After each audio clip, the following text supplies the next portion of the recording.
Sa mismong gabi ng ikatentong anibersaryo ng kasal, lantaran na hiniwalayan si Isabela ng asawang si Javier, isang kahihiyang inakala niyang magiging wakas ng lahat.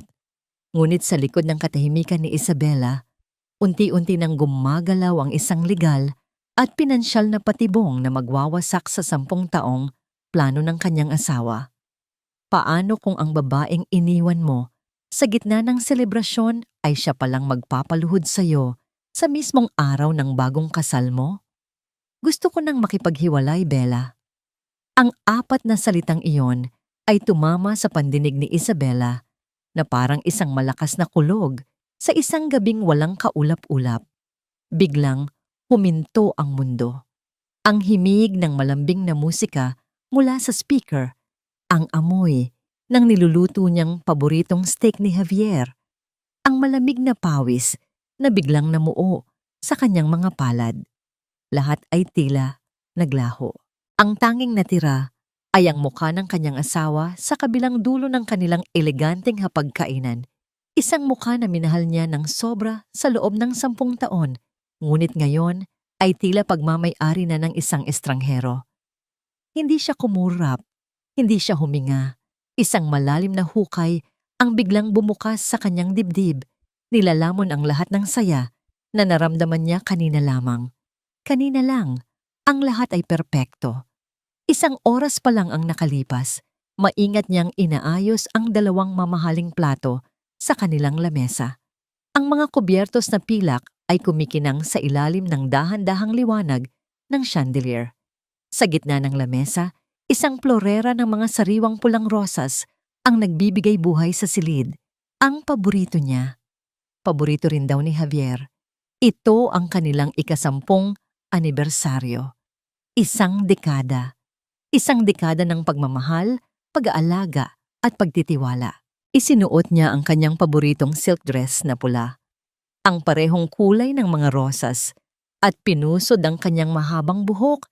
Iniiwan ang ilang hibla para malayang bumagsak sa kanyang balikat. Tumingin siya sa salamin at ngumiti.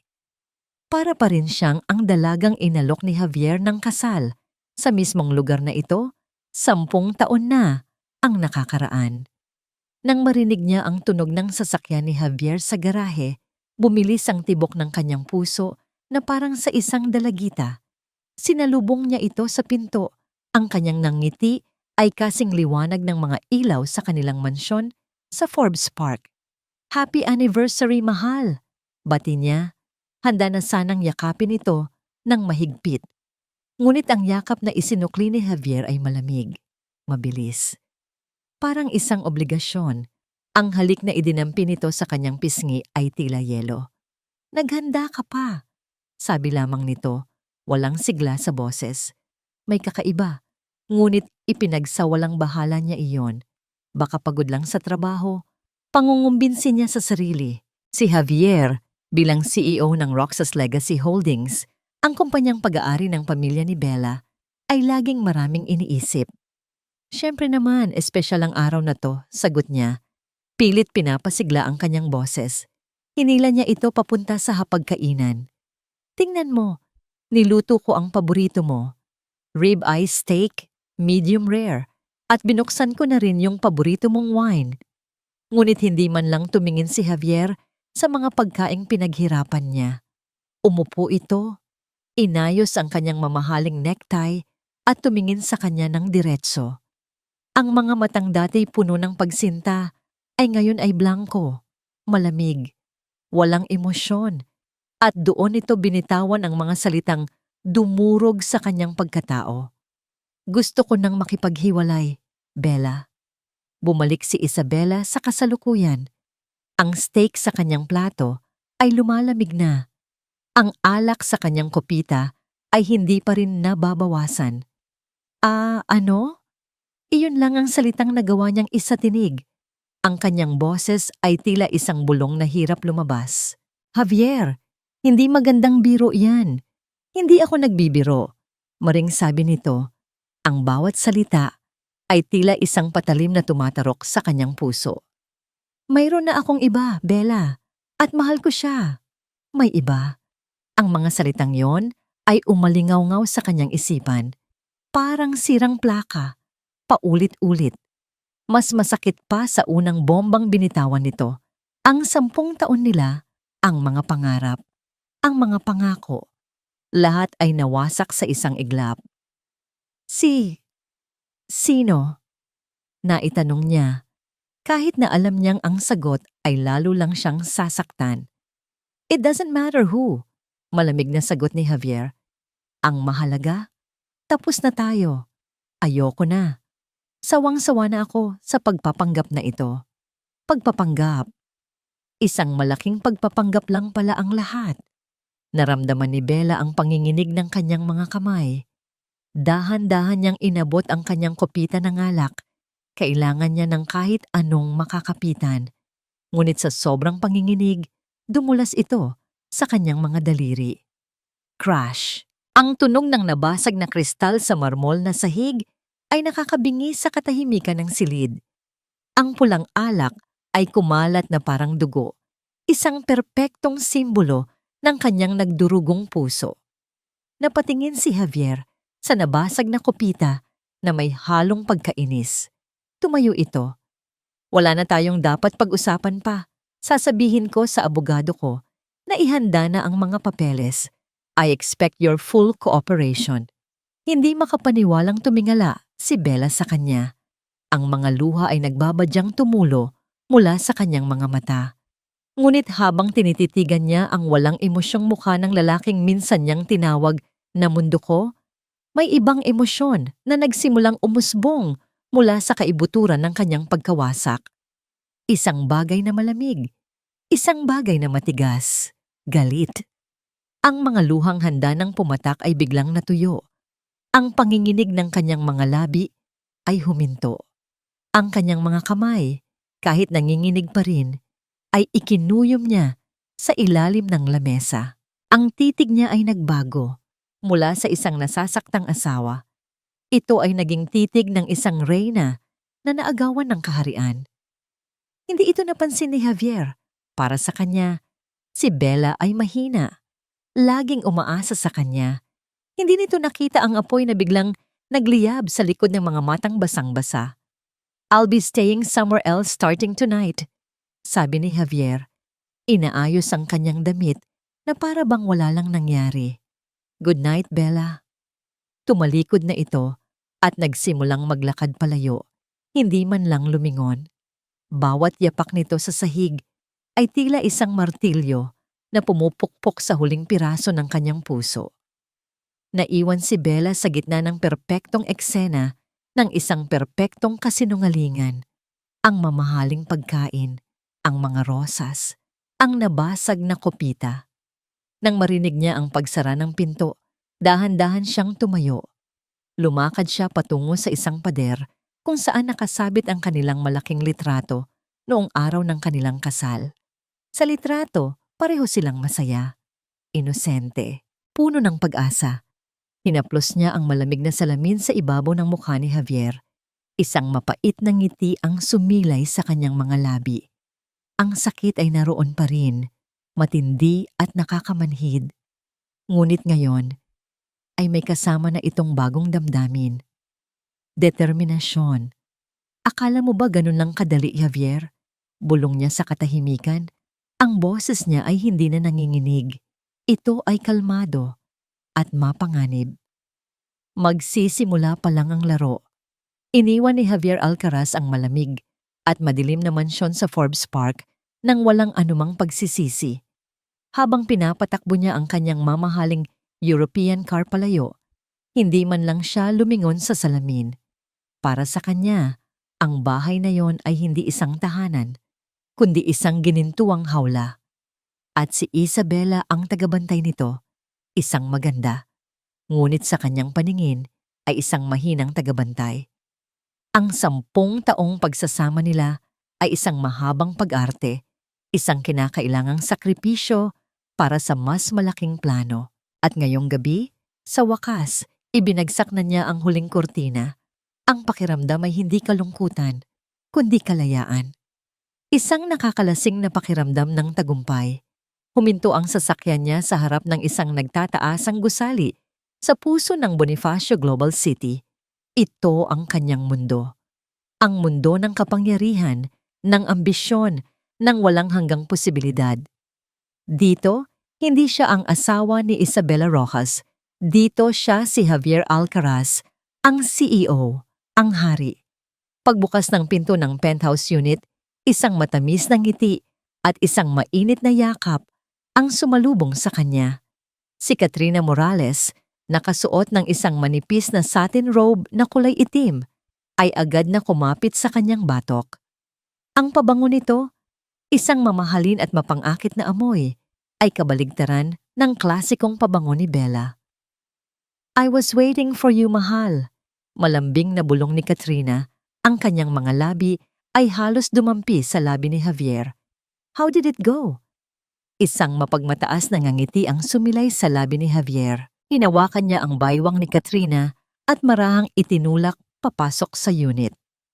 "Tapos na," deklara niya. Ang kanyang boses ay puno ng kasiguraduhan. The deal is done. Ang penthouse ay isang testamento sa kanilang tagumpay. Moderno ang disenyo, puno ng salamin at bakal na may tanawin ng buong syudad. Ang bawat gamit, bawat palamuti, ay binili gamit ang pera ng mga Roxas, isang katotohanang lalong nagpapatamis sa tagumpay para kay Javier. Pumunta si Katrina sa maliit na bar at kumuha ng isang bote ng Dom Perignon. "This calls for a celebration," sabi niya. Ang kanyang mga mata ay nagniningning sa tuwa. Habang binubuksan niya ang bote, si Javier ay naupo sa isang leather sofa. Iniluwa ang kanyang necktie. Hindi man lang siya lumaban. Pagmamayabang ni Javier habang isinasali ni Katrina ang champagne sa 2 kopita. Gaya ng inaasahan ko, iyak lang ang alam niyang gawin. Isang salita ko lang, gumuho na ang mundo niya. Ganoon lang siya kadaling kontrolin. Iniabot ni Katrina ang kopita sa kanya. Umupo ito sa tabi niya. Ang isang hita ay sadya niyang ipinatong sa hita ni Javier. "Siyempre, ikaw si Javier Alcaraz. Sino ba naman ang makakalaban sa'yo?" sabi niya. Ang kanyang boses ay parang pulot na bumabalot sa igo ni Javier. Uminom si Javier. Ang malamig na bula ng champagne ay tila isang gantimpala. Sa loob ng 10 taon, tiniis ko ang pagiging anino ng apelyidong Roxas. Pagpapatuloy niya, ang pait ay bahagyang gumuhit sa kanyang boses. "Pero ngayon, ako na ang magmamay-ari ng lahat. At ikaw, mahal ko, ang magiging reyna sa tabi ko." "Talaga?" tanong ni Katrina. Ang kanyang daliri ay marahang gumagapang sa dibdib ni Javier. "Paano ka nakakasiguro na ibibigay niya ang lahat nang walang laban?" "Dahil mahal niya ako," sagot ni Javier na may kasamang tawa. O mas tamang sabihin, mahal niya ang ideya ng pagmamahal. Mahina siya. Katrina, buong buhay siyang nabuhay sa anino ng kanyang ama. Nang mamatay ang matanda, sa akin naman siya sumandal. Hindi niya kayang tumayo sa sarili niyang mga paa. Kaya kapag sinabi kong tapos na, ngunit sa gitna ng kanilang pagdiriwang, biglang nagbago ang ekspresyon ni Katrina. Nawala ang mapaglarong na ngiti at napalitan ito ng isang seryosong tingin. Maingat niyang ibinaba ang kanyang kopita. "Javier," panimula niya. Ang kanyang boses ay bahagyang nanginginig. May kailangan ka pang malaman." Kumunot ang noo ni Javier, bahagyang nainis sa pagkasira ng momentum. "Ano yon?" Dahan-dahang tumayo si Katrina at lumakad patungo sa kanyang silid. Pagbalik niya, may dala na siyang isang maliit na puting bagay sa kanyang kamay. Inabot niya ito kay Javier. Isang pregnancy test. Nanlaki ang mga mata ni Javier nang makita ang resulta. 2 malinaw na pulang linya. I was supposed to tell you last week," sabi ni Katrina. Ang mga luha ay nagsimulang mamuo sa gilid ng kanyang mga mata. Isang perpektong pag-arte ng isang babaeng nabigla at natatakot.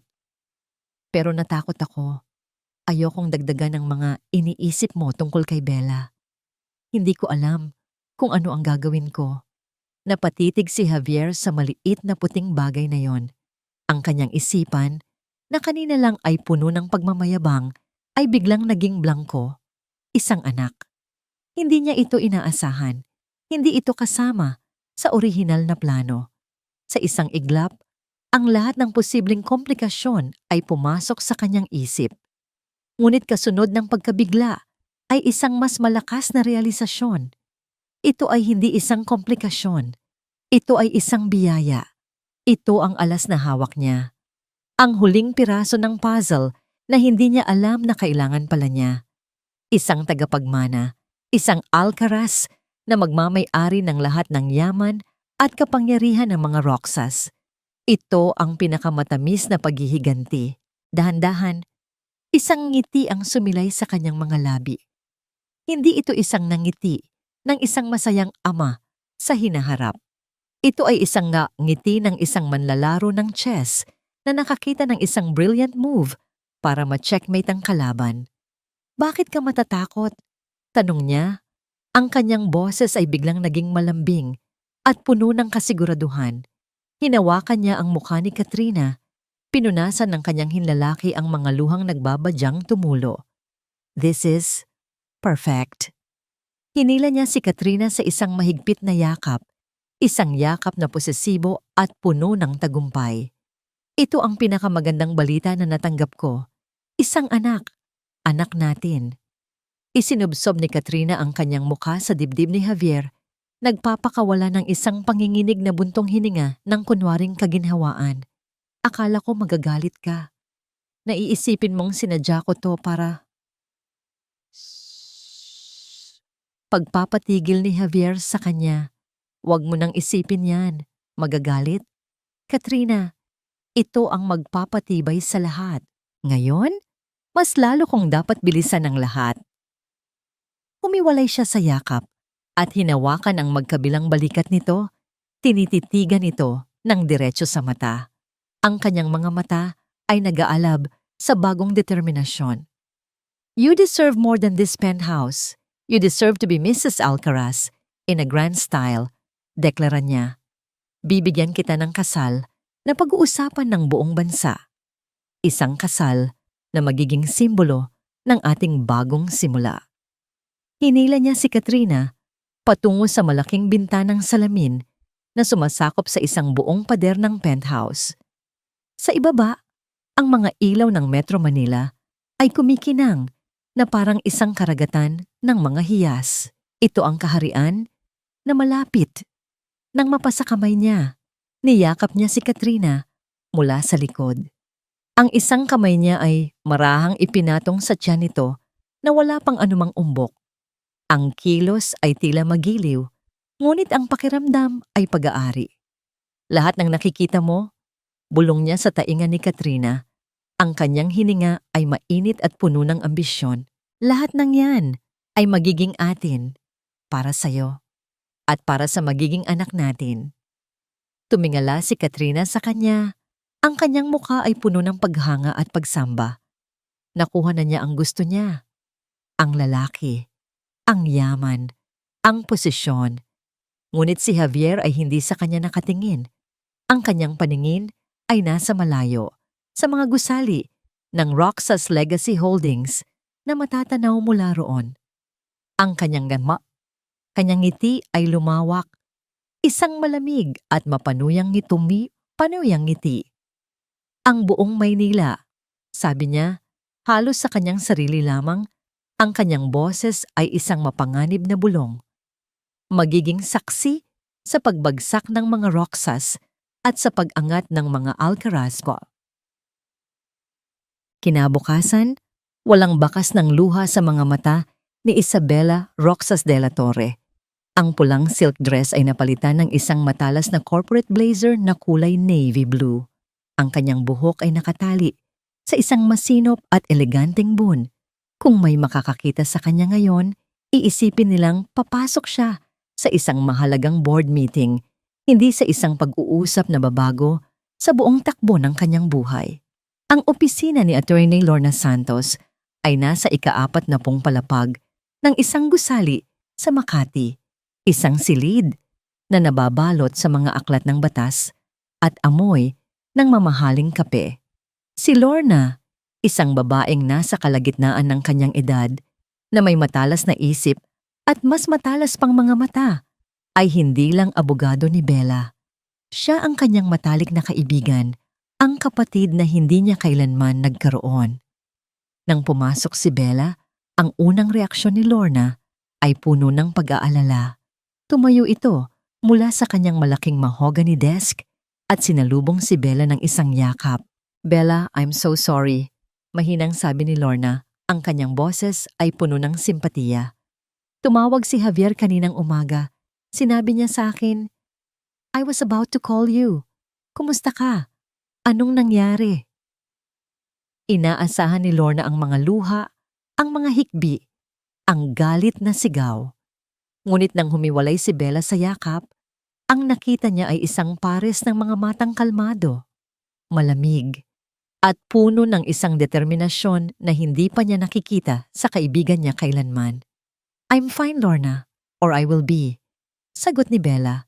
Ang kanyang boses ay matatag at walang panginginig. Umupo siya sa silyang nasa harap ng desk, ipinatong ang kanyang mga kamay sa ibabaw nito, at tumingin ng diretso kay Lorna. "Kaya ako narito ay hindi para umiyak. Nandito ako para gumawa ng plano." Natigilan si Lorna. Nakita niya ang pagbabago sa kanyang kaibigan, isang pagbabagong biglaan at matindi. Ang Bella sa harapan niya ay hindi ang Bella na laging umaasa sa pagmamahal ni Javier. Ito ay ibang tao. Ito ang anak ni Don Ricardo Roxas. "Anong plano?" Maingat na tanong ni Lorna. Umupo na rin sa kanyang silya. "Gusto ni Javier ng diborsyo, ibibigay ko sa kanya," panimula ni Bella. "Gusto niyang makuha ang lahat. Ipaparamdam ko sa kanya na nakukuha niya ang lahat. Hahayaan ko siyang maging kampante. Hahayaan ko siyang isipin na nanalo na siya. Hahayaan ko siyang ilubog ang sarili niya sa kayabangan at kasakiman.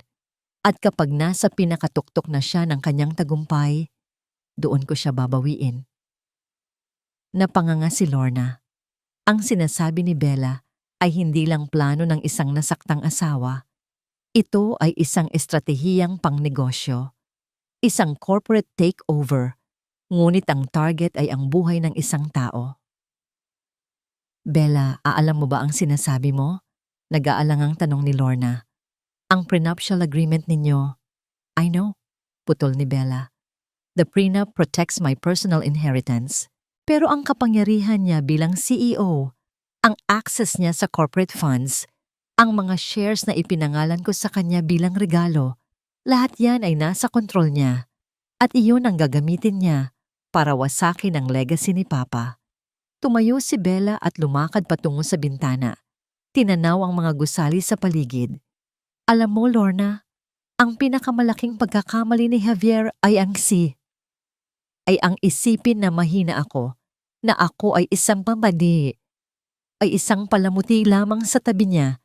Nakalimutan niya kung kaninong dugo ang nananalaytay sa mga ugat ko." Humarap siyang muli kay Lorna, isang malamig na kislap ang nasa kanyang mga mata.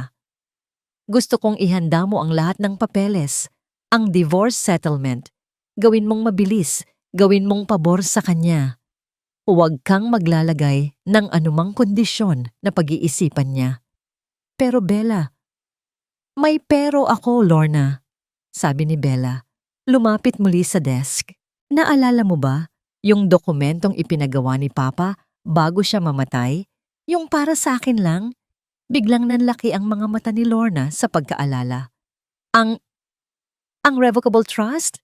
My God, Bella! O, nakatago sa vault ko ang kopya." "Good," sabi ni Bella. "Ipaliwanag mo sa akin ulit para malinaw." Mabilis na tumayo si Lorna.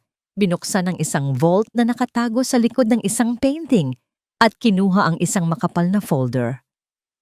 "Your father was a genius, Bella. A true visionary. Bago ka ikasal, itinatag niya ang Roxas Legacy Trust. Ikaw ang nag-iisang benepisyaryo.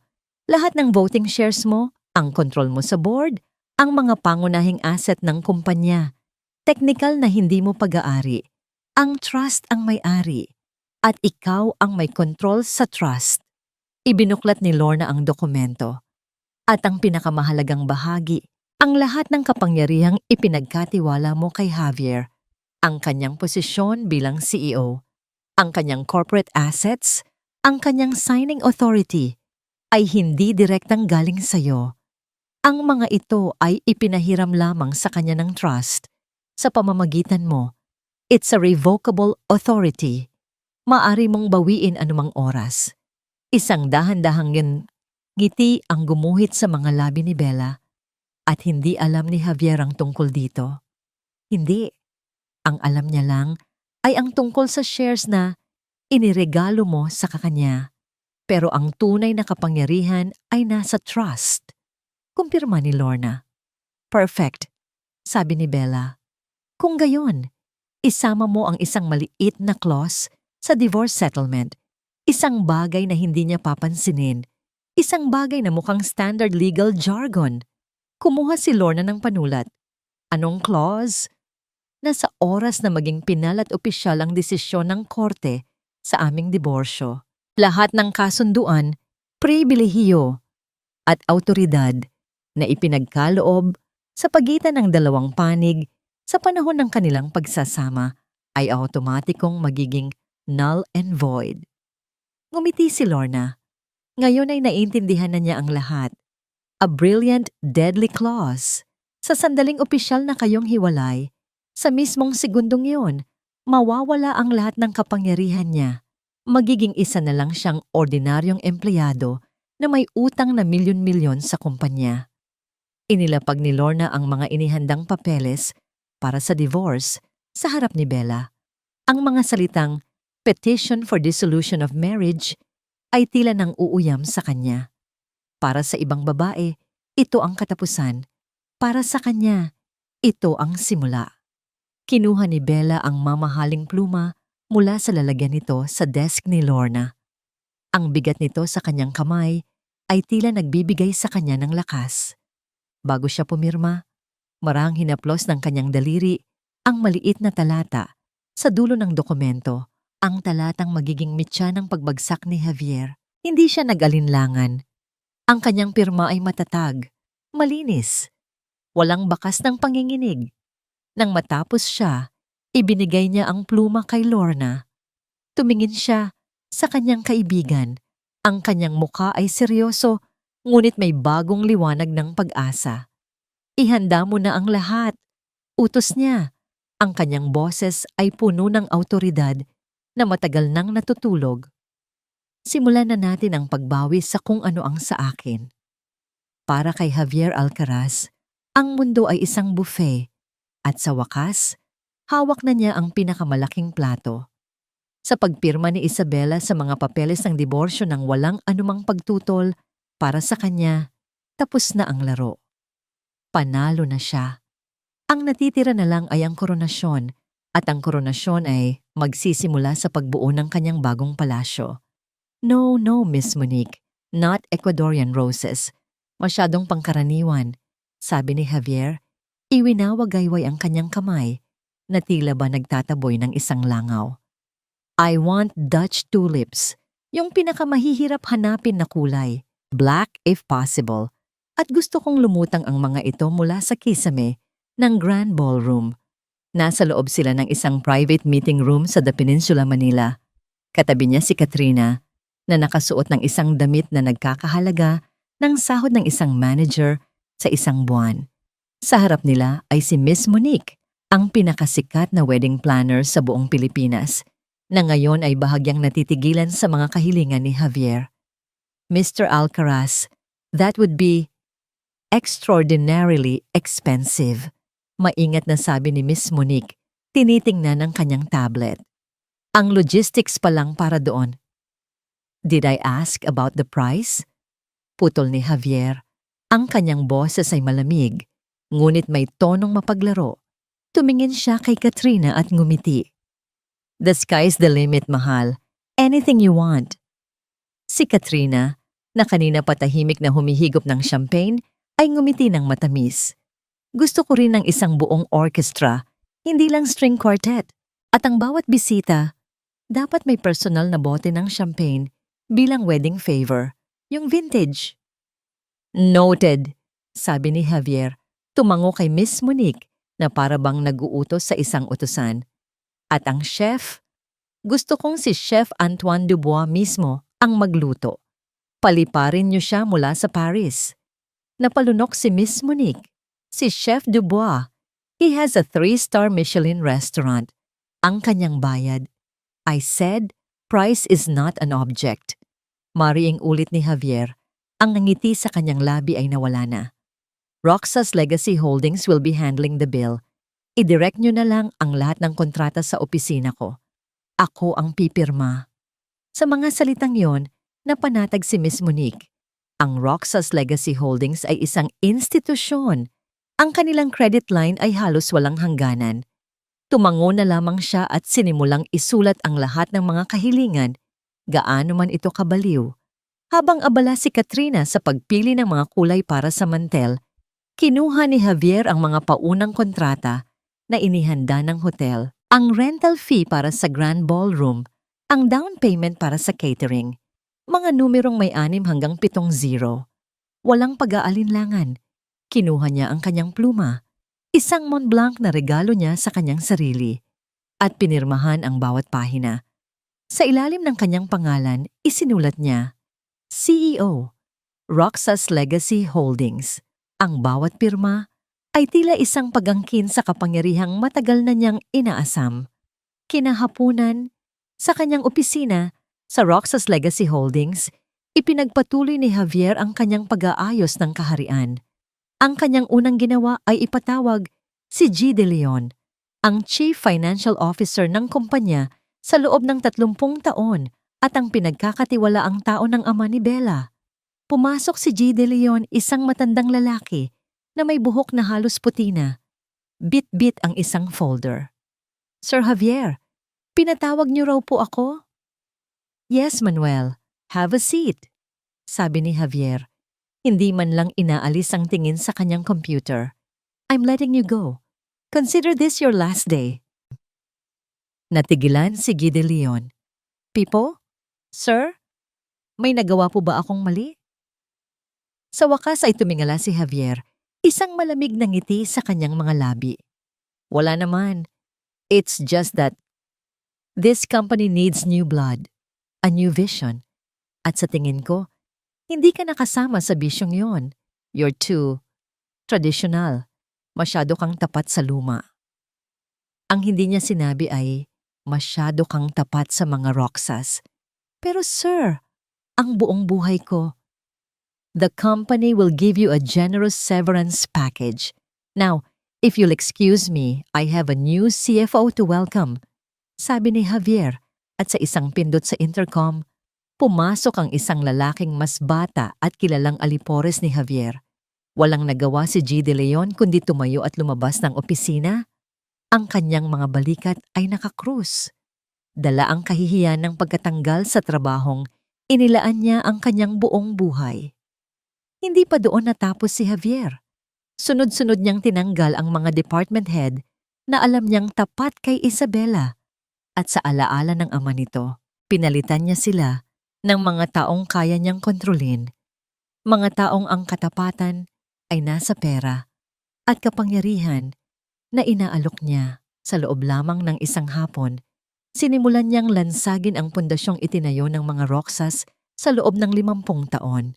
Ang huling item sa kanyang agenda ay isang business proposal na matagal nang hinaharang ni G. De Leon, isang high-risk investment sa isang startup company sa ibang bansa.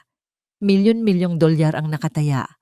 Para kay G. De Leon, ito ay isang sugal. Para kay Javier, ito ay isang pagkakataon para patunayan ang kanyang galing. Gamit ang kanyang bagong upo na CFO na tumatango lang sa bawat salita niya, inaprubahan ni Javier ang investment. Pinirmahan niya ang isang company guarantee na nagtatalaga sa Roxas Legacy Holdings bilang tagapanagot kung sakaling malugi ang investment. Ang pirma niya ay mabilis at agresibo. Ito ang kanyang kumpanya ngayon. Gagawin niya ang gusto niya. Nang mag-isa na lang siya sa kanyang malawak na opisina, sumandal siya sa kanyang upuan. Tumingin siya sa labas ng bintana. Sa papalubog na araw, isang perpektong araw. Nakuha niya ang lahat ng gusto niya. Biglang tumunog ang isang notification sa kanyang laptop. Isang email mula sa kanyang abogado. Binuksan niya ito. Ito ay isang maikling mensahe. Subject: De La Torre Alcaraz Divorce Proceedings. Mr. Alcaraz, this is to confirm that the court has set the final hearing for the issuance of the decree of divorce. Please be advised that the schedule is on December 15th, 10 a.m. Thank you. December 15. Kumunot ang noo ni Javier. Pamilyar ang petsa. Binuksan niya ang kanyang digital calendar. Nandoon, nakamarka sa malalaking pulang letra ang isang event na siya mismo ang naglagay. Javier and Katrina's wedding, The Peninsula, Manila, December 15, 4:00 p.m. Sa parehong araw.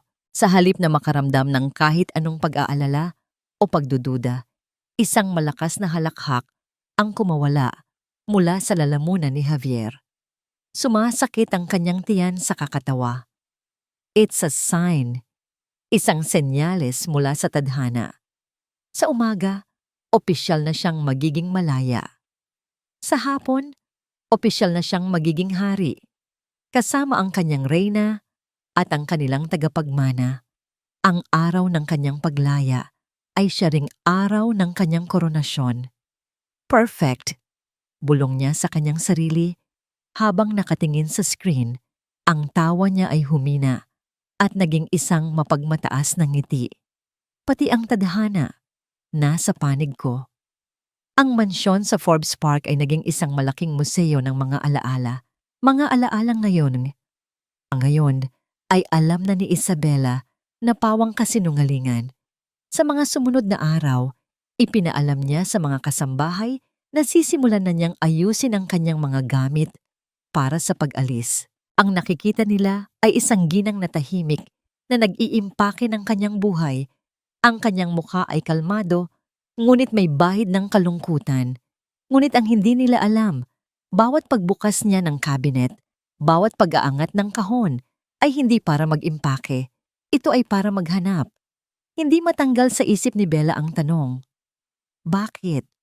Ang pagkakaroon ba ng ibang babae at ang pagnanasa sa pera ay sapat na dahilan para wasakin ang isang dekada ng pagsasama sa ganitong paraan? May kulang. May isang piraso ng puzzle na hindi pa niya nakikita. At nararamdaman niyang ang sagot ay nakatago sa mga pader ng bahay na ito, sa mga anino ng nakaraan. Habang naglalakad siya sa malawak na pasilyo, ang bawat larawan nila ni Javier na nakasabit ay tila nangungutya sa kanya. Dati, ang mga ito ay simbolo ng pagmamahalan. Ngayon, ang mga ito ay mga tropeyo ng kanyang pagkatalo, mga paalala ng kanyang katangahan. Ngunit hindi na siya umiiyak. Ang bawat larawan ay nagiging gatong sa apoy na nag-aalab sa loob niya. Dinala siya ng kanyang mga paa sa isang pinto sa dulo ng pasilyo. Isang pinto na gawa sa dark mahogany, mas mabigat at mas makaluma kaysa sa iba. Ito ang lugar na bihira niyang pasukin nitong mga nakaraang taon, lalo na mula nang pumanaw ang kanyang ama. Ang pribadong pag-aaralan ni Don Ricardo Roxas, pagpihit niya sa siradura, sumalubong sa kanya ang amoy na pamilyar, ang pinaghalong amoy ng lumang papel, leather-bound na mga aklat at tabako mula sa pipa ng kanyang ama na matagal nang hindi nasisindihan. Walang nagbago. Ang malaking mesa, ang mga estanteng puno ng libro mula sa sahig hanggang kisame, ang malaking globe sa isang sulok, lahat ay naroon pa rin. Tila naghihintay sa pagbabalik ng hari nito. Isinara niya ang pinto sa kanyang likuran. Dito, pakiramdam niya ay ligtas siya. Dito, pakiramdam niya ay kasama niya ang kanyang ama. Ang kanyang tunay na pakay ay hindi ang mga libro sa estante. Lumakad siya patungo sa likod ng malaking mesa. Ang kanyang mga daliri ay marahang humaplos sa ukit ng kahoy bago niya hinawakan ang isang partikular na libro sa isang maliit na estante sa ilalim, isang makapal at lumang kopya ng The Art of War. Hinila niya ito. Walang nangyari. Itinulak niya ito pabalik. Isang pulgada papasok. Isang marahang klik ang umalingaw-ngaw sa katahimikan. Sa kanyang kanan, isang bahagi ng pader na nababalutan ng wood paneling ay bahagyang bumukas. Inilalantad ang isang itim na bakal na pinto ng isang safe. Itinuro ito sa kanya ng kanyang ama noong siya ay 20 taong gulang. Hindi lahat ng kayamanan ng isang tao ay nasa bangko, anak, sabi nito noon. Ang iba, nasa mga lihim na itinatago niya. Inilagay niya ang kanyang mga daliri sa dial ng safe. Ang kombinasyon ay nakatatak sa kanyang isipan na parang kanyang sariling kaarawan. Ang kaarawan ng kanyang ina, 22. 4 sabiwa po, 68. Isang malakas na clank ang narinig at bumukas ang mabigat na pinto. Sa loob, hindi ginto o alahas ang nakasalansan, kundi mga folder, mga dokumento at ilang mga lumang ledger. Ito ang utak ng Roxas Legacy Holdings bago pa man dumating ang panahon ng mga computer. Sinimulan niyang suriin ang mga folder isa-isa. Mga lumang titulo ng lupa, mga stock certificate na wala ng halaga, mga kontrata mula dekada 70, hanggang sa may isang folder na nakakuha ng kanyang pansin, ang label, EMGA Kakompetensya, 1989-90. Nang buksan niya ito, nakita niya ang mga pangalan ng mga kumpanyang matagal nang nawala sa industriya. At sa loob ng folder, may isang itim na leather-bound journal, ang personal na tala-arawan ng negosyo ng kanyang ama. Dinala niya ito sa mesa, binuksan ng ilaw, at naupo sa malaking upuan ng kanyang ama. Ang leather ay malamig sa kanyang balat. Habang binubuklat niya ang mga pahinang naninilaw na, tila naririnig niya ang boses ng kanyang ama sa bawat sulat kamay nito. Ang mga entry ay tungkol sa mga tagumpay, mga kabiguan, mga diskarte sa negosyo, hanggang sa isang pangalan ang paulit-ulit na lumitaw. Isinulat ng may diin at halatang may kasamang gigil. Alcaraz, October 12, 1988. Muling gumawa ng maruming galaw ang Alcaraz Shipping Lines. They're undercutting prices again, trying to bleed us out. Si Eugenio Alcaraz, ang kanyang kayabangan, ang magiging dahilan ng kanyang pagbagsak. He's too ambitious, too ruthless, pero hindi ako magpapatalo sa isang tulad niya.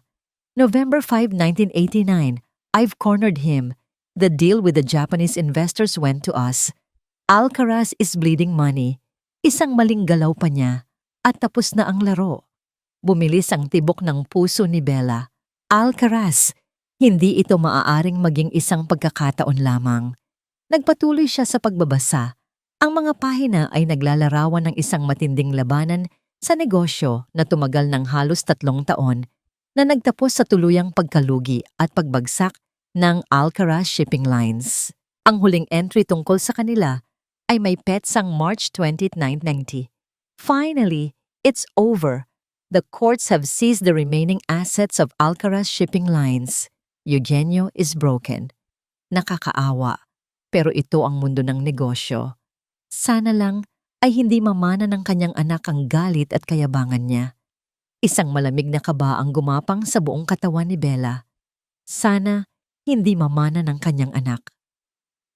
At doon, nakasukusok sa pagitan ng huling pahinang iyon at ng takip ng journal ay isang lumang litrato. Isang black and white na larawan, bahagyang kupas na sa mga gilid. Kinuha niya ito. Ang larawan ay kuha sa isang opisina, sa isang contract signing. Nakita niya ang mas batang bersyon ng kanyang ama, nakangiti at nakikipagkamay sa isang lalaking may matalim na tingin at bigote. Ito siguro si Eugenio Alcaraz, ngunit hindi sa kanila napako ang kanyang tingin.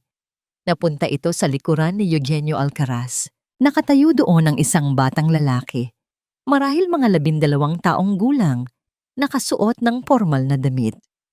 Ang kanyang mga kamay ay nasa bulsa, ang kanyang tindig ay mayabang para sa isang bata. At ang kanyang mukha. Nabitawan ni Bella ang litrato. Nahulog ito sa ibabaw ng mesa. Ngunit ang kanyang mga mata ay hindi humiwalay dito. Ang mga matang yon. Ang matatalim na matang yon na puno ng isang bagay na hindi niya mawari noon. Isang pinaghalong inggit at galit. Ang hugis ng kanyang panga. Ang bahagyang pag-angat ng gilid ng kanyang labi na hindi isang ngiti, kundi isang paghamak. Walang duda. Ang batang lalaki sa litrato ay isang batang bersyon ni Javier. Nanginginig ang mga kamay ni Isabela habang dinadampot muli ang kupas na litrato. Pinilit niyang pakalmahin ang sarili, sinasabing baka nagkakamali lang siya, baka kamukha lang, baka ang isip niya ay nililin lang siya dahil sa sakit na nararamdaman. Ngunit habang tinititigan niyang muli ang mukha ng batang lalaki, ang kayabangan sa tindig, ang apoy sa mga mata, alam niya sa kaibuturan ng kanyang puso na hindi siya nagkakamali. 10 taon niyang minahal ang mukhang iyon. Kahit sa pagkabata, hindi maipagkakaila. Siya nga si Javier. Isang malamig na agos ng takot at pagkalito ang bumalot sa kanyang buong pagkatao. Kung si Javier ang anak ni Eugenio Alcaraz, ang mortal na kaaway ng kanyang ama sa negosyo, ano ang ibig sabihin nito? Ang kanilang pagkikita 10 taon na ang nakalipas. Hindi ba isang aksidente? Ang pag-ibig na ipinakita nito, hindi ba totoo? Ang buong pundasyon ng kanyang buhay may asawa ay biglang gumuho.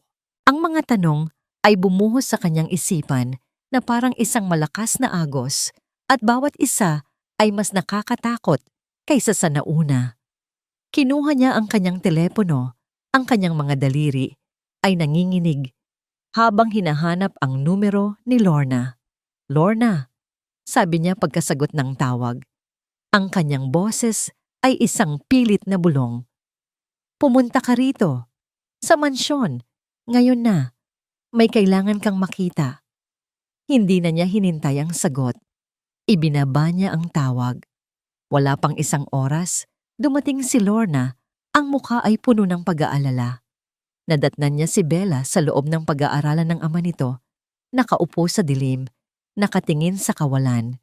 Ang tanging ilaw ay nagmumula sa desk lamp na nakatutok sa lumang litrato at sa journal na nakabuklat. Bella, anong nangyari? Pinag-alala mo ako, sabi ni Lorna. Nilapitan siya.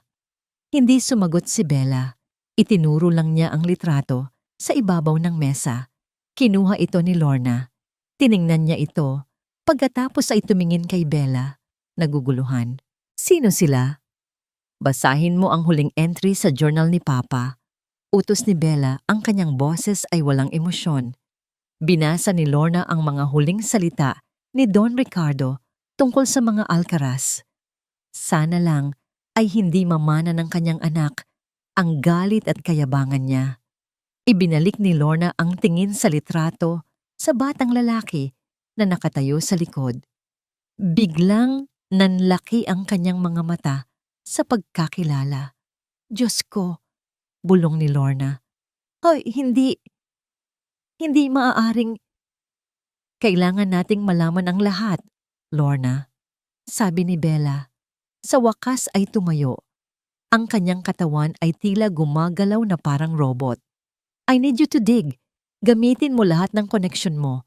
Gusto kong malaman ang lahat tungkol sa pamilyang Alcaraz. Anong nangyari sa kanila pagkatapos nilang bumagsak? Saan sila napunta? At paano napunta si Javier sa buhay ko? Agad na kumilos si Lorna. Para siyang isang general na binigyan ng misyon. Ang kanyang opisina ay naging kanilang war room. Ang mga tawag sa telepono ay ginawa sa mga pribadong investigador at mga lumang contact sa business archives. Ang mga lumang microfiche ng mga pahayagan ay hiniling. Ang mga public record ay hinalungkat. Makalipas ang 2 araw ng walang tulog na paghahanap, ang mga piraso ng puzzle ay nagsimulang magkabit-kabit. Dumating ang mga dokumento sa mansyon, mga kahon ng mga lumang clippings ng pahayagan, mga kopya ng mga legal na papeles, lahat ay amoy alikabok at nakaraan. Sa ilalim ng maliwanag na ilaw ng library, ikinalat nila ang lahat sa malaking mesa. Si Bella at Lorna, magkatabi, ay sinimulang basahin ang kwento ng pagbagsak. Eugenio Alcaraz, idineklarang bankrupt, sabi ng isang headline. Sinisisi ang predatory tactics ng Roxas Legacy Holdings, sabi naman ng isa pa. May mga litrato ni Eugenio Alcaraz, ang kanyang mukha ay guhit-guhit ng galit at pagkatalo habang papalabas ng korte. At sa isang litrato, nasa likod niya ang kanyang asawa at ang tinedyer na si Javier. Ang mukha ay nakayuko, ngunit ang mga kamao ay nakakuyom. Nawala ang lahat sa kanila, sabi ni Lorna, binabasa ang isang article. Pati ang kanilang ancestral home sa Batangas na foreclose ng bangko. Si Eugenio namatay sa atake sa puso 6 na buwan pagkatapos ang asawa naman bumalik sa probinsya nila sa Visayas. Si Javier, nawala na lang bigla, walang record. Dito nagsimulang magsalita si Bella. Ang kanyang boses ay mahina, tila nag-iisip ng malakas. Hindi siya nawala. Tumingin siya sa kawalan. Ang kanyang isip ay bumabalik sa nakaraan. Tinitingnan ang mga alaala sa ilalim ng isang bago at masakit na liwanag. Noong una kaming magkita sa isang charity event, sabi niya ay isa siyang investment analyst mula sa isang maliit na firm. Humanga ako sa talas ng isip niya, lalo na pagdating sa negosyo. Pag-alala niya, lagi niyang tinatanong ang tungkol sa kasaysayan ng kumpanya. Akala ko interesado lang siya. Yun pala, nagre-reconnaissance na siya. Isa pang alaala ang sumulpot. Minsan, nung bago pa lang kami, naglalakad kami sa Ayala. Tumingin siya sa main building ng Roxas Legacy at sinabi niya, "Some people are just born with everything handed to them on a silver platter." Akala ko, isa lang yung pangkalahatang puna. Yun pala, patama sa akin. At ang pinakamasakit sa lahat, tinanong ko siya noon tungkol sa pamilya niya. Ang sabi niya, wala na sila, Bella. It's a painful past. At ako, dahil mahal ko siya, hindi ko na siya inusisa pa. Nirespeto ko ang sakit na nararamdaman niya. Yun pala, ang sakit na yun, ang galit na yun, ay para sa amin, para sa pamilya ko. Tumulo ang isang butil ng luha mula sa mata ni Bella. Ngunit hindi ito luha ng kalungkutan. Ito ay luha ng matinding galit, ng realisasyon. So all of it. Bulong ni Lorna hindi makapaniwala. The 10 years, the marriage, the I love yous. It was all an act? Isang napakahabang plano? Tumingin si Bella kay Lorna. Ang kanyang mukha ay tila tumanda ng 10 taon sa loob lamang ng ilang araw. Ngunit ang kanyang mga mata ay hindi na nagpapakita ng sakit. Ang naroon na lang ay isang matigas, malamig, at nagbabagang apoy. Hindi lang ito tungkol sa pera, Lorna, o kay Katrina. Sabi ni Bella, ang bawat salita ay mabigat at puno ng bagsik. Ito ay paghihiganti. Ginamit niya ako. Ginamit niya ang pagmamahal ko bilang sandata laban sa pamilya ko. Pinaglaruan niya ako. Pinagmukha niya akong tanga. Tumayo siya. Ang lahat ng pagkabigla at kalituhan ay nawala. Ang natira na lang ay isang malinaw at nakakapasong layunin. Lumakad siya patungo sa isang malaking whiteboard na idinikit niya sa isang pader ng library kung saan nakasulat ang mga petsa at mga hakbang ng kanyang paunang plano. Kumuha siya ng isang pulang marker. Ang tunog ng pag-alis ng takip nito ay tila isang putok ng baril sa katahimikan ng silid. Hanap niya ang petsa. December 15. Ang araw ng final hearing. Ang araw ng kasal. Marahas niyang binilugan ang petsa. Ang pula ay tila dugo sa puting board. Sa ilalim nito, sa malalaki at galit na mga letra, isinulat niya ang 3 salita. Ang araw ng paghuhukom. Ang bawat araw para kay Katrina Morales ay isang paglakad sa alambre. Sa isang banda ay ang nakasisilaw na kinabukasan, ang maging ginang Alcaraz, ang reyna ng isang bagong imperyo, ang inang tagapagmana. Sa kabilang banda ay ang bangin, ang madilim na katotohanan na anumang oras ay maaaring humila sa kanya pababa. Ang kanyang sikreto ay nakatago sa ilalim ng mga mamahaling damit at peking ngiti. Ang kanyang tiyan ay kasing patag pa rin tulad ng dati. 3 buwan. Bulong niya sa sarili isang umaga, habang nakatayo sa harap ng isang full-length mirror sa kanilang walk-in closet. Hinubad niya ang kanyang silk robe at tinitigan ang kanyang hubad na katawan. Payat, perpekto ang hubog, at walang bahid ng pagbubuntis. Ang bawat pagbisita ni Javier sa umaga ay isang pagsubok. Ang bawat paghaplos nito sa kanyang tiyan bago pumasok sa trabaho ay nagpapadala ng isang alon ng yelo sa kanyang mga ugat. Hanggang kailan niya ito maitatago? Isang desperadong ideya ang pumasok sa kanyang isipan. Maingat niyang kinuha ang isa sa mga maliliit na throw pillow mula sa sofa sa closet at inilagay ito sa ilalim ng suot niyang pambahay na bestida. Humarap siyang muli sa salamin. May maliit na umbok na, ngunit ang hugis ay hindi natural. Mukha lang siyang busog. Mukha siyang katawa-tawa. Hindi pwede to, sabi niya. Tinanggal ang unan at ibinato ito sa sahig na may halong pagkainis. Kailangan niya ng isang bagay na mas kapani-paniwala. Kailangan niya ng solusyon at kailangan niya ito ngayon na. Dala ng panik, binuksan niya ang kanyang laptop. Ang kanyang mga daliri ay nanginginig habang nagtatype sa search bar. Realistic pregnancy belly. Silicone fake bump for movies.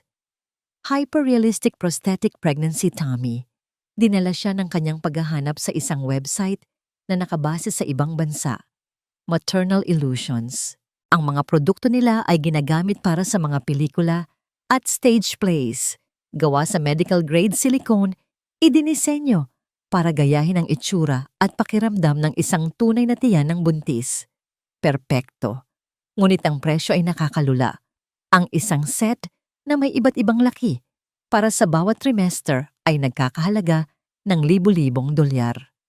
Nag-alinlangan siya sandali. Ngunit ano ang ilang libong dolyar kumpara sa milyon-milyong makukuha niya? Ito ay isang investment.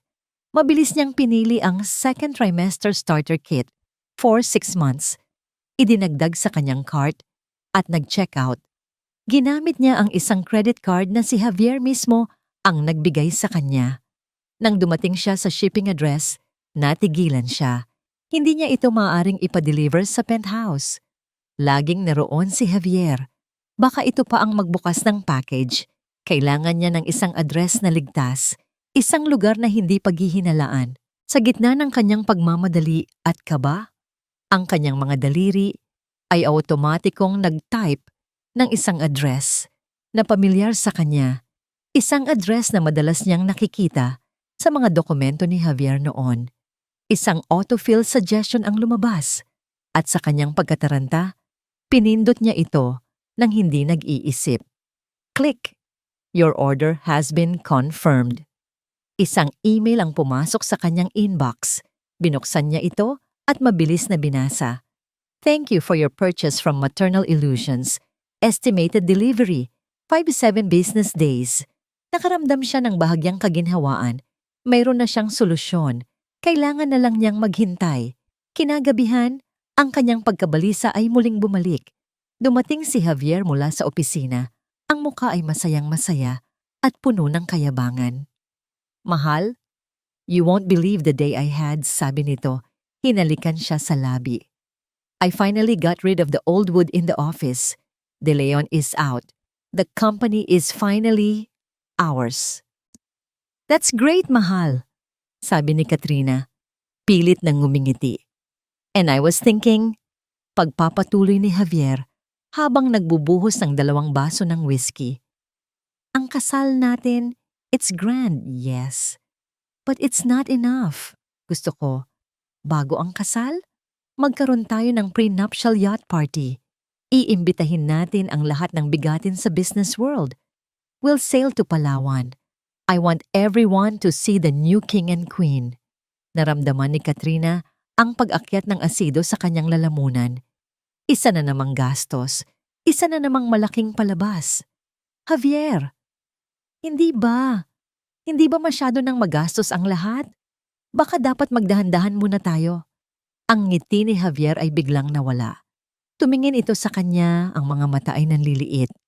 Magdahan-dahan. Katrina, this is not the time to slow down. This is the time to show them who's in charge. Huwag mong problemahin ang pera. Ang pera ng mga Roxas ay parang ilog na hindi natutuyo. Pero, ano? Tanong ni Javier. Ang boses ay may bahid na ng inis. Are you doubting me? After everything I've done for us? Agad na umurong si Katrina. Nakita niya ang panganib. Isang maling salita, Papa, at baka maghinala ito. Hindi! Hindi! Mahal! Siyempre hindi! Mabilis niyang sabi. Lumapit siya dito, hinawakan ang braso nito at marahang ipinatong ang kabilang kamay sa kanyang patag na tiyan. Iniisip ko lang ang, baby, baka masyado akong mapagod. Ang galit sa mukha ni Javier ay agad na napalitan ng pag-aalala. You're right, I'm sorry, sabi nito. Ang boses ay lumambot. Sige, ako na ang bahala sa lahat. Ang kailangan mo lang gawin ay magpaganda at alagaan ang ating junior. Nakahinga siya ng maluwag. Nailigtas na naman siya ng kanyang kasinungalingan. Ilang araw ang lumipas. Ang araw ng kasal ay papalapit na. Bawat araw, ang pagkabalisa ni Katrina ay tumitindi. Nasaan na ang package niya? Isang hapon, habang nag-iisa sa penthouse at nagbabasa ng isang fashion magazine, tumunog ang kanyang telepono. Isang notification. Binuksan niya ito. Ito ay mula sa International Courier Service. Ang kanyang puso ay nagsimulang tumibok ng mabilis. Ito na. Your package from Maternal Illusions has been successfully delivered and signed for. Nakahinga siya ng maluwag. Ngunit nang basahin niya ang kasunod na linya, ang hangin sa kanyang mga baga ay tila naubos. Ang dugo sa kanyang mukha ay nawala. At napalitan ito ng isang nakakamatay na pamumutla. Nakatitig siya sa screen, binabasa ang mga salita ng paulit-ulit, umaasang nagkamali lang siya ng basa, ngunit hindi. Malinaw na malinaw ang nakasulat.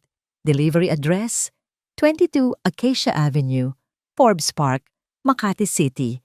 Received by I.R. De La Torre, Forbes Park, ang address ng mansyon ni Isabela. Ang pangalan ng pumirma, I.R. De La Torre.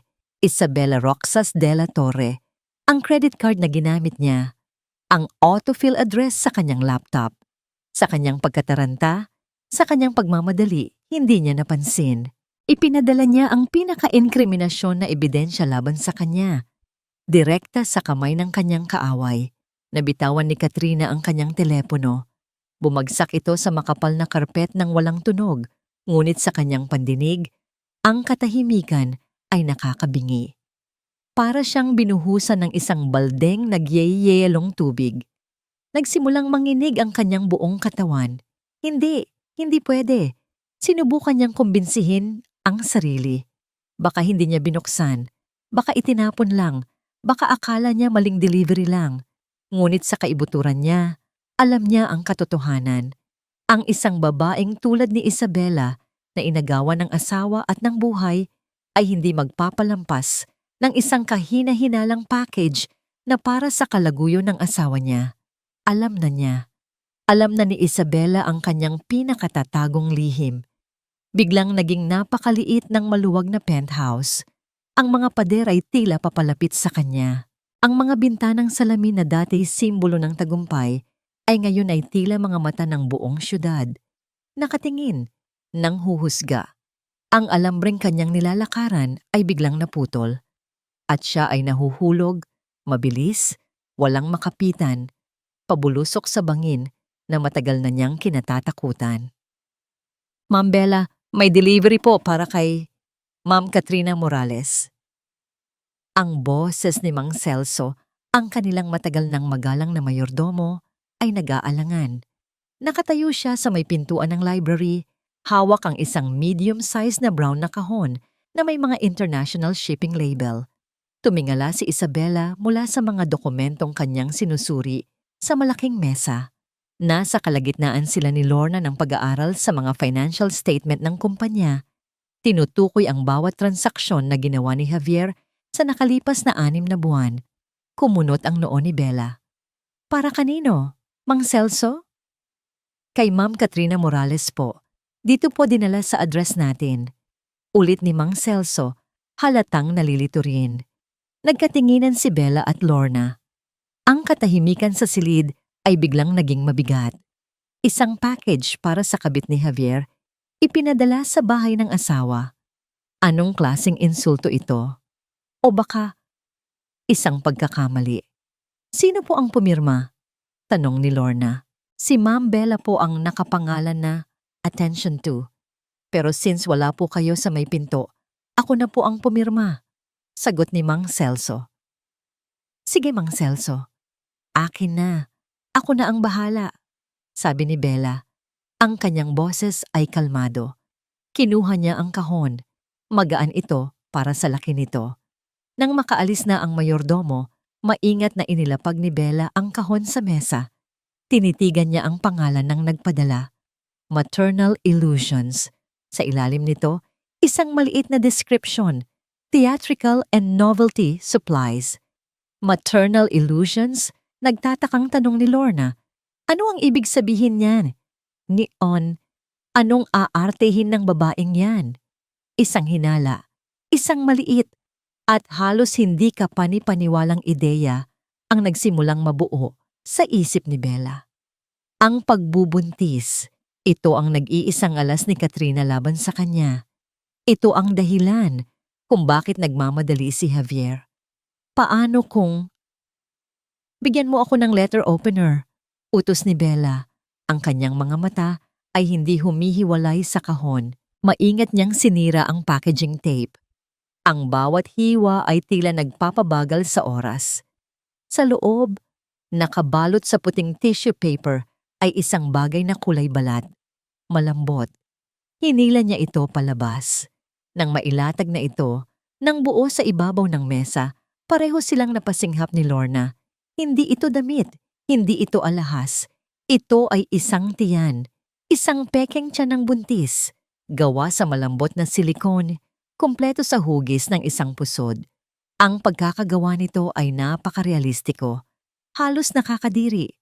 Sa ilalim nito sa kahon, may kasama itong body adhesive at isang maliit na instruction manual.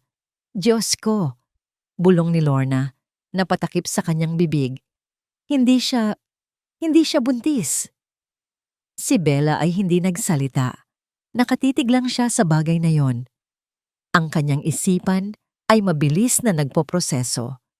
Ang lahat ng kasinungalingan, ang lahat ng panloloko. Ito pala ang pundasyon ng lahat. Isang piraso ng silikon. Hindi galit ang una niyang naramdaman. Hindi rin sakit. Ang una niyang naramdaman ay isang malamig. Nakakakalkulang kasiyahan. Ang nangiti na sumilay sa kanyang mga labi ay hindi masaya.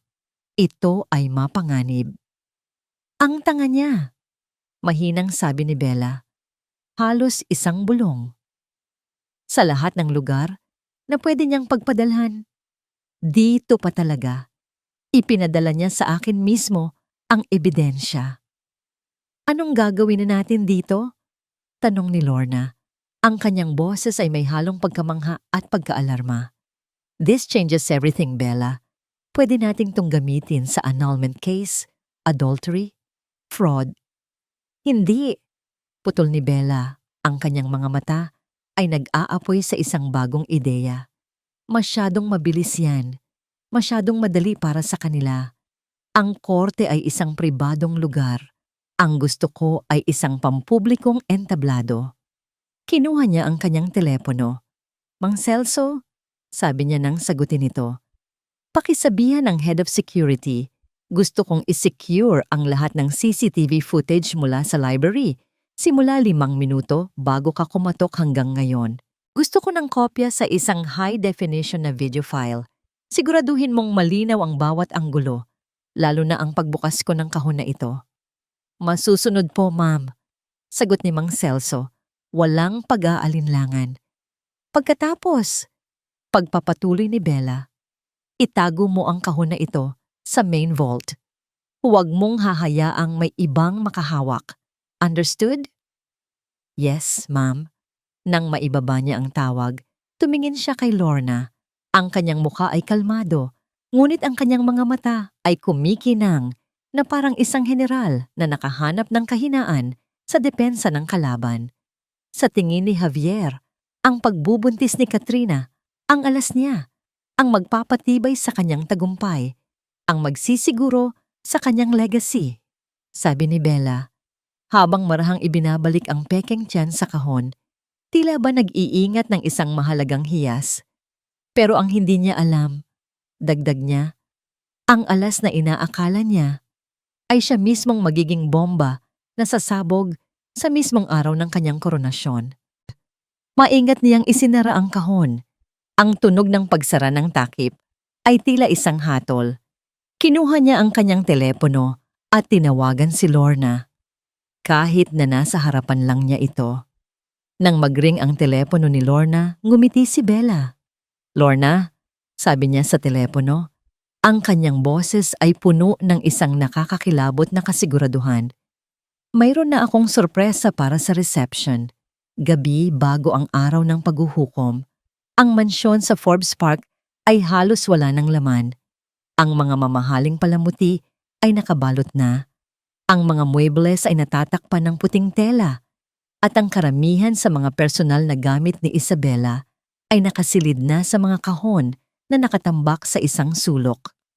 Ang dating masiglang tahanan ay ngayon ay isang malungkot na kabibe. Walang kaluluwa, naghihintay na iwanan. Nasa gitna si Isabela ng kanilang dating master's bedroom. Tinutupi ang mga huling piraso ng damit mula sa aparador. Hindi siya nagmamadali. Ang bawat kilos niya ay kalmado at may layunin. Ito ay isang ritual, ang pagtatapos ng isang kabanata ng kanyang buhay. Ang bawat tupi ay isang paalam sa nakaraan. Biglang, ang katahimikan ay binasag ng isang matinis na tunog. Ang doorbell. Natigilan si Bella. Hindi siya nag-iimbita ng bisita. Tanging si Lorna at ang mga katiwala lang ang pumapasok sa bahay. Tumingin siya sa orasan. Halos mag-aalas 10 na ng gabi. Isang malamig na kaba ang gumapang sa kanyang dibdib. Alam niya kung sino iyon. Hindi siya nagkamali. Pagbaba niya, nakita niya si Javier na pinapasok ni Mang Celso. Nakasuot ito ng isang mamahaling suit, tila galing sa isang magarbong hapunan. Ang kanyang mukha ay mayabang. Ang kanyang tindig ay parang hari na bumisita sa kanyang nasasakupan. Anong ginagawa mo rito? Tanong ni Bella. Ang kanyang boses ay malamig at walang emosyon. Tumayo siya sa paanan ng engrandeng hagdanan, hindi gumagalaw. May naiwan lang akong mga dokumento sa dating study room. Huwag kang mag-alala, aalis din ako kaagad. I wouldn't want to disturb you in your misery, sabi ni Javier. Ang kanyang mga mata ay nilibot ng kabahayan na may halong pangungutya. Mukhang nag-iimpake ka na nga. Good. Mas mabilis, mas maganda. Hindi umimik si Bella. Hinayaan lang niya itong maglakad patungo sa silid-aklatan. Ngunit sa halip na dumiretso, huminto si Javier sa gitna ng sala. Tumingin ito sa kanya, mula ulo hanggang paa, isang mapanuring tingin na puno ng paghamak. Alam mo, Bella, panimula nito, ang kanyang boses ay tila isang ahas na gumagapang sa sahig. Tinitingnan kita ngayon at naaawa ako sa'yo. Ikinuyom ni Bella ang kanyang mga palad sa kanyang likuran para hindi makita ni Javier ang panginginig ng mga ito. Hindi ko kailangan ng awa mo. Talaga? Tumawa si Javier. Tingnan mo ang sarili mo. Nakatayo ka dyan, mag-isa sa isang malaking bahay na walang laman. Ano ka ba naman kung wala ako? Isang Roxas, ang apelyidong yan ay walang kwenta kung walang utak sa likod nito. At ang utak na yon, Bella, ay ako. Ang bawat salita ay isang karayom na tumutusok sa kanyang puso. ngunit ang kanyang mukha ay nanatiling parang isang maskara na gawa sa yelo. Lumapit si Javier. Bawat hakbang ay mabigat at mayabang. Sa loob ng 10 taon, binuhat kita. Binuhat ko ang kumpanyang ito. Ginawa kong mas malaki, mas makapangyarihan. At anong ginawa mo? Nagtago ka sa anino ko. Naglaro ka ng pagiging perpektong asawa. You are weak, Bella. Always have been. Huminto ito sa mismong harapan niya. Amoy alak ang hininga nito. Bukas, pakakasalan ko ang isang tunay na babae. Isang babaeng palaban. Isang babaeng magbibigay sa akin ng isang bagay na hinding-hindi mo na ibigay. Tinitigan niya ito ng diretso sa mata, naghihintay. Isang anak, bulong ni Javier, ang kanyang nangiti ay demonyo. Isang tagapagmana, isang alcaraz, na uupo sa tronong binuo ko. Habang ikaw, maiiwan ka ritong mag-isa, kasama ang mga luma mong alaala at ang kupas mong apelido. Ito na. Ang huling patalim, ang pinakamasakit na insulto, ang paggamit sa kasinungalingang alam na niyang lahat.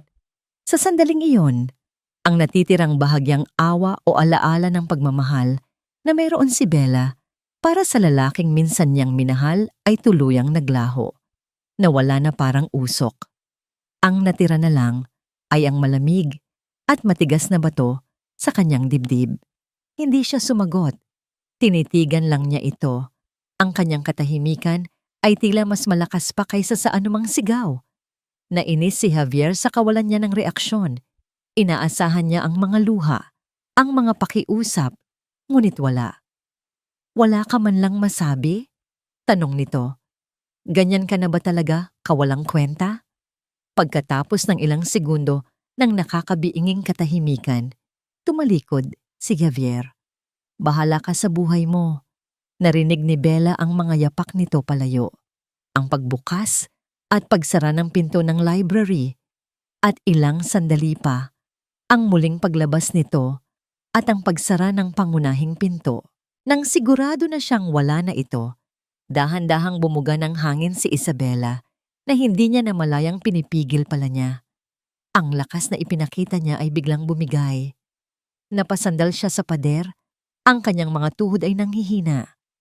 Isang butil ng luha, isa lang, gumulong ito sa kanyang pisngi. Mainit, mapait. Hindi ito luha para kay Javier. Ito ay luha para sa babaeng inakala niyang kilala niya 10 taon na ang nakalipas. Ito ay luha para sa pag-ibig na ipinaglaban niya sa kanyang isipan na ngayon ay kumpirmadong patay na. Mabilis niyang pinunasan ito. Ang pagkilos ay marahas, pinal. Tumingala siya sa madilim na kawalan ng kanyang bahay. Ang sakit ay naroon pa rin, ngunit ngayon, ito ay may kasama ng isang bagay na mas malakas. Isang bagay na hindi na mababali. Salamat sa paalala, Javier. Bulong niya sa hangin. Ang kanyang boses ay matatag na muli. Salamat at ipinakita mo sa akin kung sino ka talaga. Hanggang sa huli. Tapos na ang pagluluksa. Bukas na ang araw ng paniningil. Ang Grand Ballroom ng The Peninsula Manila ay naging isang hardin mula sa panaginip. Libu-libong itim na Dutch tulips na tila imposible ngunit naging posible dahil sa pera, ay nakalutang mula sa kisame na parang mga itim na bituin. Isang buong orkestra ang tumutugtog ng mga klasikong himig, at ang bawat mesa ay pinalamutian ng pinakamagagandang kristal at pilak. Ang hangin ay puno ng amoy ng mga mamahaling bulaklak at pabango, at nang hindi maikakailang aura ng kapangyarihan. Ito ang kasal ng taon. Ang pag-iisang dibdib ni Javier Alcaraz, ang henyo na CEO ng Roxas Legacy Holdings, at ng kanyang magandang nobya, si Katrina Morales. Ang listahan ng mga bisita ay parang who's who ng lipunang Pilipino, mga bilyonaryo, mga senador, mga celebrity. Ang bawat isa ay gustong makita at makasama sa pag-angat ng bagong hari ng mundo ng korporasyon. Sa harap ng altar na gawa sa puting marmol at napapalibutan ng libu-libong puting rosas, nakatayo si Javier Alcaraz. Ang kanyang puting tuxedo ay perpektong pagkakagawa. Ang kanyang buhok ay maayos na nakasandal at ang kanyang ngiti ay mas nakakasilaw pa kaysa sa mga chandelier sa itaas. Pakiramdam niya ay nasa tuktok siya ng mundo. Literal. Kaninang umaga, sa isang maliit at tahimik na korte, opisyal nang natapos ang kanyang kasal kay Isabela. Ang pagdinig ay tumagal lamang ng 15 minuto. Mabilis, malinis, walang anumang drama. Isa itong kumpirmasyon sa lahat ng kanyang pinaniniwalaan. Mahina si Bella, sumuko ng walang laban.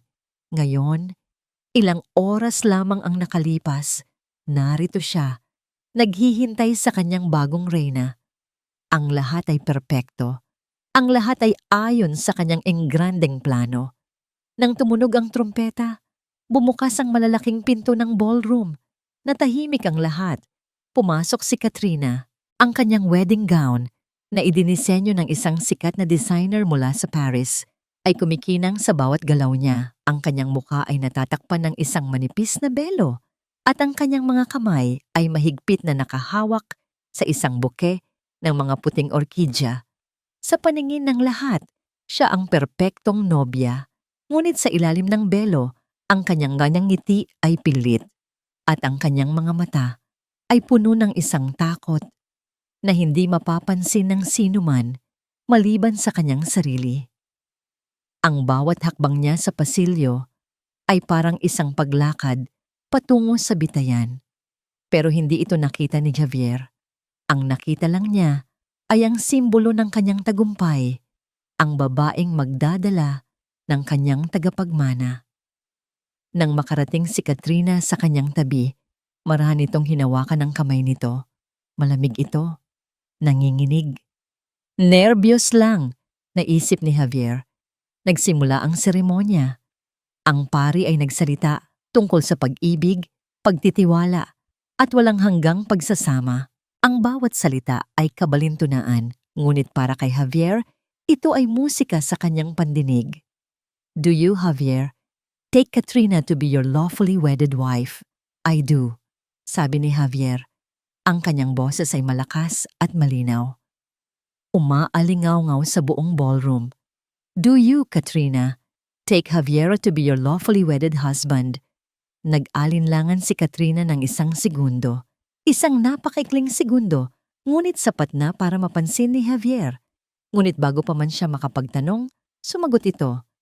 I do. Ang sagot niya, halos isang bulong. I now pronounce you husband and wife. Nagpalakpakan ang mga tao, naghiyawan. Itinaas ni Javier ang belo ni Katrina at binigyan ito ng isang hahalik. Isang halik na para sa mga manunood. Isang pag-angkin sa harap ng lahat. Habang naglalakad sila pabalik sa pasilyo, na ngayon ay mag-asawa na, naramdaman ni Javier ang isang tapik sa kanyang balikat. Ito si Miss Monique, ang kanilang wedding planner. Ang mukha ay bahagyang namumutla. Mr. Alcaraz, excuse me, may kaunting problema. Bulong nito. Anong problema? Everything is perfect, sagot ni Javier. Medyo naiinis sa abala. The hotel management, tumawag po sila. Yung corporate credit card na ibinigay nyo para sa final payment, declined po. Kumunot ang noo ni Javier. Declined? Imposible. Baka may problema lang sa system nila. Use the backup card. Sinubukan na po namin, sir. Declined din po. At tumawag din po ang supplier ng mga bulaklak. Yung cheque na ibinigay nyo kahapon, tumalbog daw po. Ang ngiti sa mukha ni Javier ay nagsimulang maglaho. Anong kalokohan yan? Tatawagan ko ang bangko. Kinuha niya ang kanyang telepono mula sa bulsa. Ngunit bago pa man siya makapag-dial, nag-vibrate ito ng malakas. Isang tawag mula sa kanyang bagong CFO. Sir? Ang boses sa kabilang linya ay puno ng gulat. Sir, hindi ko alam anong nangyayari. Lahat ng corporate accounts natin, frozen. Hindi tayo makapag-withdraw, hindi tayo makapag-transfer.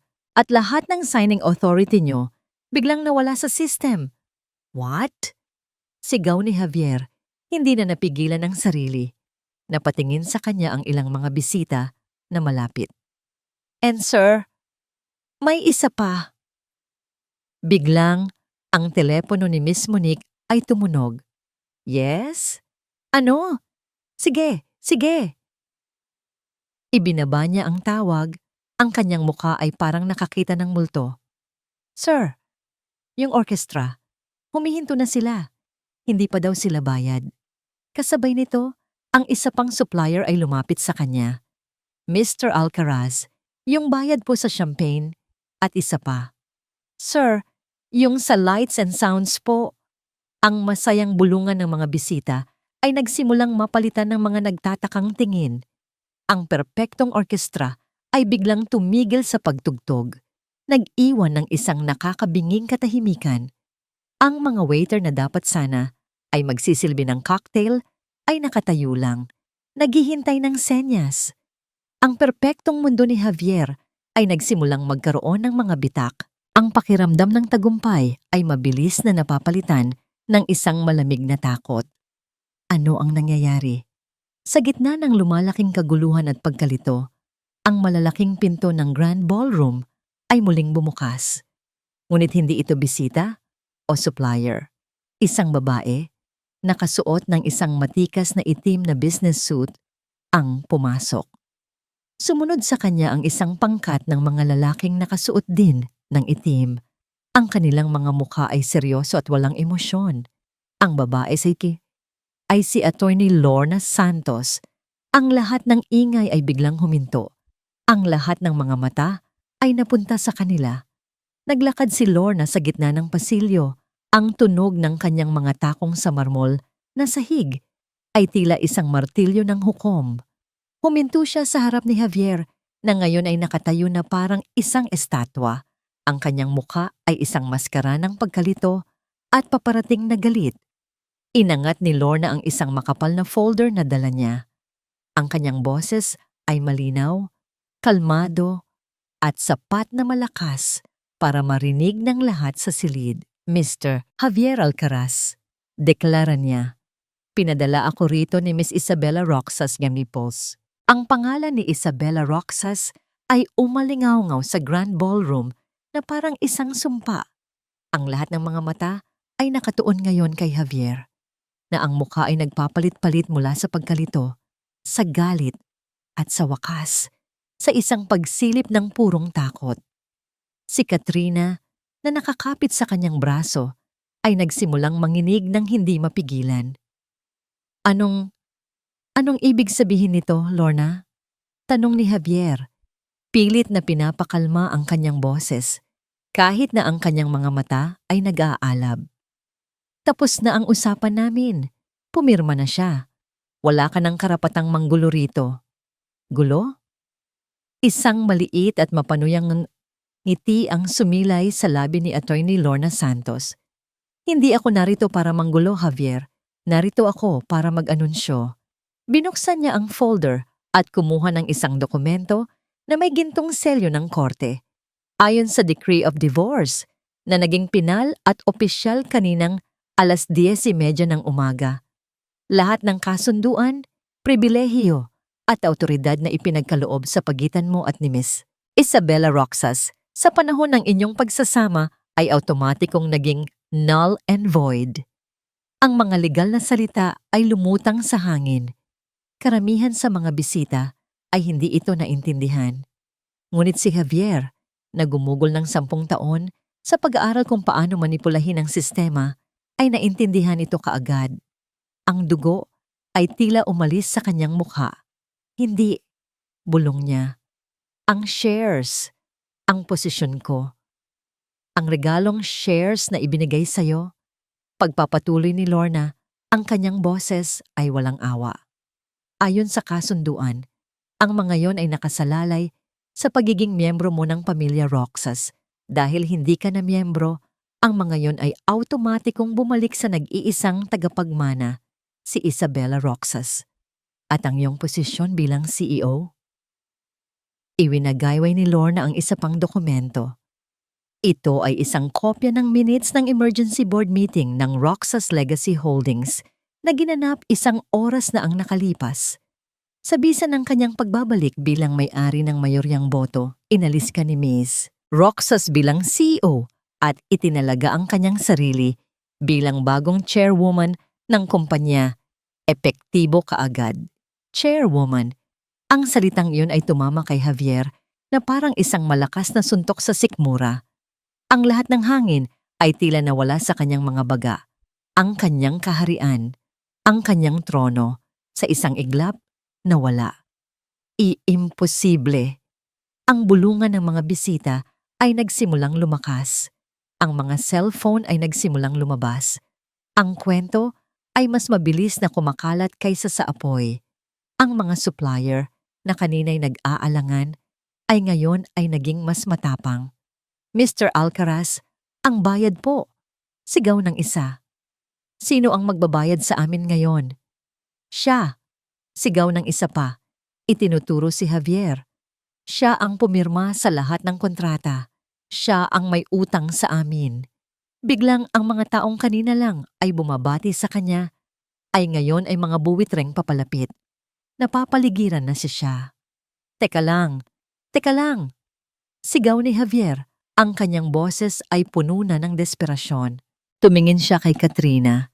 Hinahanap ang anumang suporta. Mahal.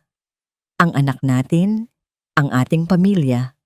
Ngunit bago pa man matapos ni Katrina ang kanyang sasabihin, isang bagong tunog ang pumuno sa silid. Isang malakas na beep na sinundan ng pagbaba ng isang dambuhalang projector screen sa likod ng entablado kung saan dapat sana ay magaganap ang reception. Ang lahat ay napatingin sa screen. Ang ilaw sa ballroom ay biglang dumilim. At isang video ang nagsimulang mag-play. Ang video ay kuha mula sa isang CCTV camera. Ang setting, ang library ng mansyon sa Forbes Park. Ang petsa at oras ay malinaw na nakatatak sa sulok ng screen. Ang video ay malinaw na malinaw.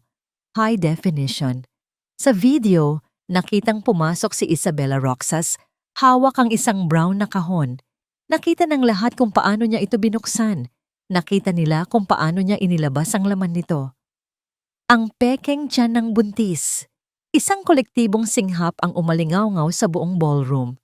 Ang mga bulungan ay naging mga malakas na usapan.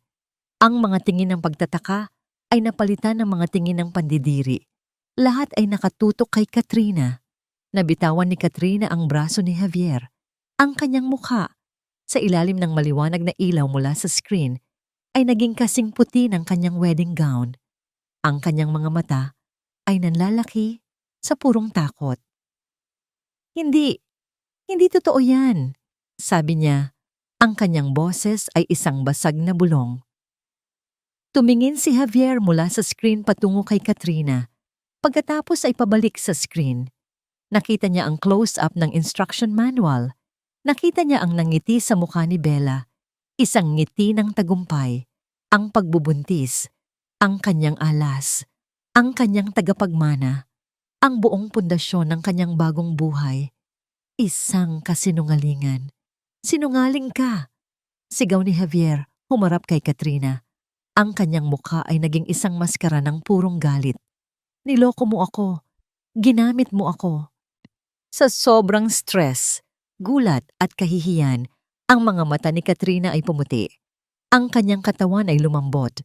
Bumagsak siya sa sahig, walang malay. Ngunit halos walang pumansin sa kanya. Ang lahat, kasama si Javier, ay nakatingin sa isang maliit na TV screen sa may bar. Isang news flash ang lumitaw sa isang business news channel. At naroon ang mukha ni Isabela Roxas. Nakatayo sa harap ng gusali ng Roxas Legacy Holdings, napapaligiran ng mga reporter. Ang kanyang tindig ay puno ng kapangyarihan. Ang kanyang mukha ay kalmado at determinado. Ang headline sa ilalim ng screen, Isabela Roxas, itinalagang bagong chairwoman ng Roxas Legacy Holdings. Javier Alcaraz, inaalis sa pwesto at iniimbestigahan para sa corporate fraud. Corporate fraud. ang high-risk investment, ang mga company guarantee na pinirmahan niya, ang mga utang para sa kasal, lahat ay nakapangalan sa kanya, hindi sa kumpanya. Nawala ang kumpanya, nawala ang pera, nawala ang anak, nawala ang lahat. Ang lakas sa mga tuhod ni Javier ay biglang nawala. Napaluhod siya sa gitna ng ballroom, sa gitna ng kaguluhan, sa gitna ng mga taong dati sumasamba sa kanya, ngunit ngayon ay kinukutya siya. Ang kanyang mamahaling puting tuksedo ay ngayon ay tila kasuotan ng isang payaso. Tumingala siya. Ang kanyang mga mata ay blangko, puno ng pagkawasak. Ang engranding hardin ng kanyang mga pangarap ay naging isang sementeryo ng kanyang mga ambisyon. At sa gitna ng lahat ng ito, sa kanyang isipan, nakikita niya ang ngiti ni Isabela. Hindi ang nangiti ng isang mahinang babae, kundi ang nangiti ng isang reyna na kababawi lang ng kanyang trono. Isang buwan na ang nakalipas. Ang conference room ng Roxas Legacy Holdings, na dati pinaghaharian ng takot at kayabangan ni Javier, ay ngayon ay may bagong hangin. Sa dulo ng mahabang mesa, sa upuang dating kinauupuan ng kanyang ama, at pagkatapos ay inagaw ni Javier, ay nakaupo si Isabela Roxas. Hindi na siya si Ginang Alcaraz. Hindi na rin siya si Bella lang. Sa silid na ito, siya ay si Chairwoman Roxas. Ang kanyang buhok ay maayos na nakapusod. Ang kanyang suot ay isang matikas na puting blazer na sumisigaw ng awtoridad. Sa harap niya ay ang mga matatandang board member na dati tumitingin sa kanya na parang palamuti lamang. Ngayon, ang bawat isa sa kanila ay nakikinig ng mabuti. Ang kanilang mga mata ay puno ng respeto at bahagyang pagkamangha.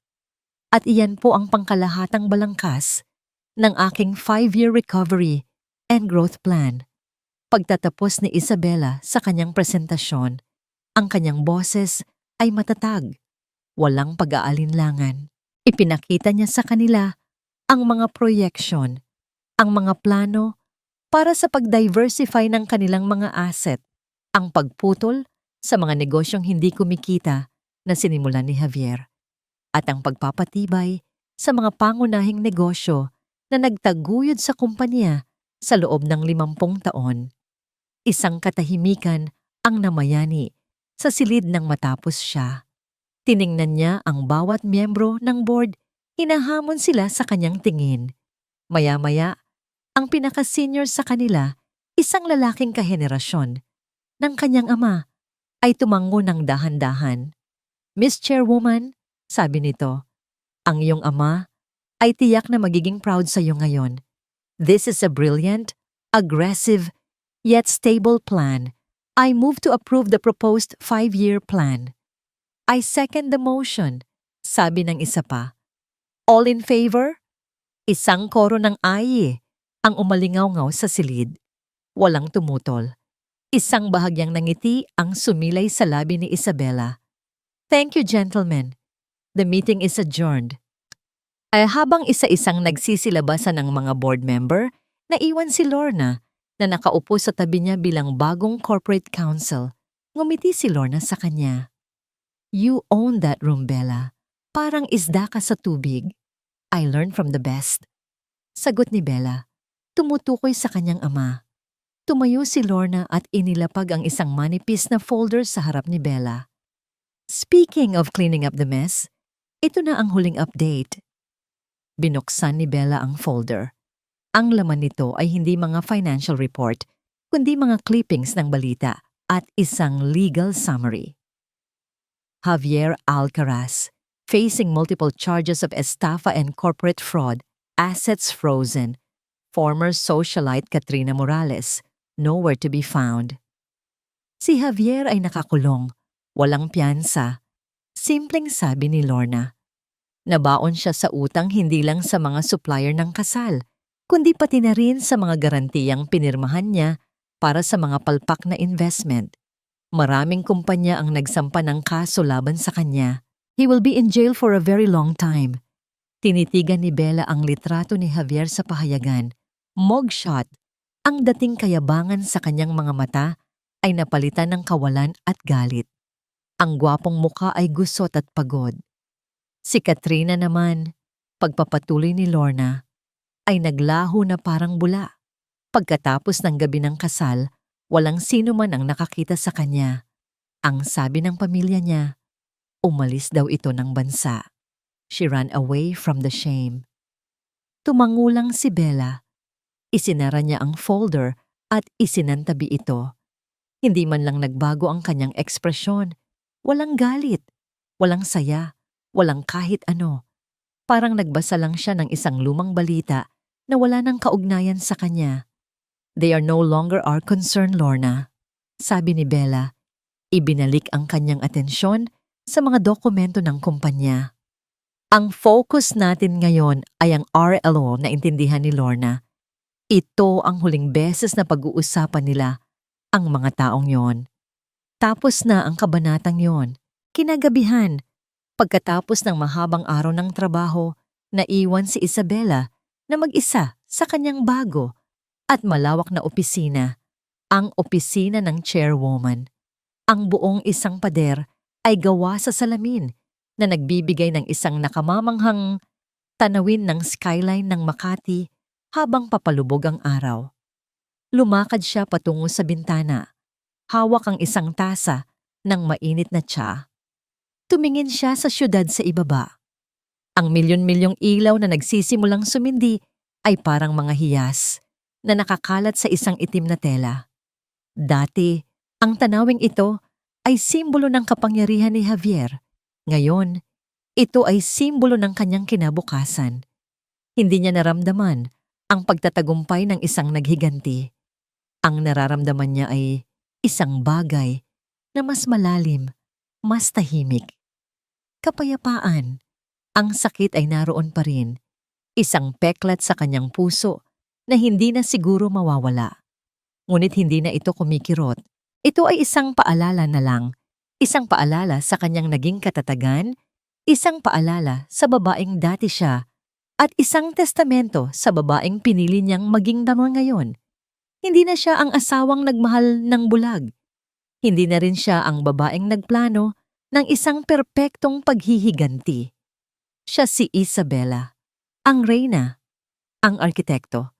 At ang kwento niya ay ngayon pa lang nagsisimula. Sa pagtatapos ng kwento ni Isabela, malinaw na ang kapangyarihang ninakaw sa pamamagitan ng panlilinlang ay hindi kailanman nagtatagal. Ang pagbagsak ni Javier sa mismong araw ng kanyang marangyang kasal ay hindi lamang isang personal na kahihiyan, kundi isang malinaw na hatol ng hustisya, patunay na ang kasamaan, gaano man katalino ang plano, ay laging may wakas. Samantala, ang muling pagbangon ni Isabela bilang tagapagmana ng Roxas Legacy Holdings ay sumisimbolo sa tagumpay ng talino, tiyaga, at paninindigan ng isang babaeng tumangging maging biktima. Hindi ito kwento ng simpleng paghihiganti, kundi paalala na ang tunay na lakas ay ang kakayahang ipagtanggol ang sarili ng may dangal at batas. Kapag pinili ng isang tao ang katotohanan at katarungan, darating at darating ang tamang panahon ng gantimpala. Kayo, ano ang masasabi ninyo? Makatarungan ba ang naging wakas ni Javier? Kung kayo ang nasa kalagayan ni Isabela, may tapang ba kayong maghintay at lumaban ng tahimik? At higit sa lahat, kumusta kayo ngayon? May mga laban ba kayong pinipiling harapin ng mag-isa? Nandito ang aming channel para makinig at samahan kayo sa bawat hakbang.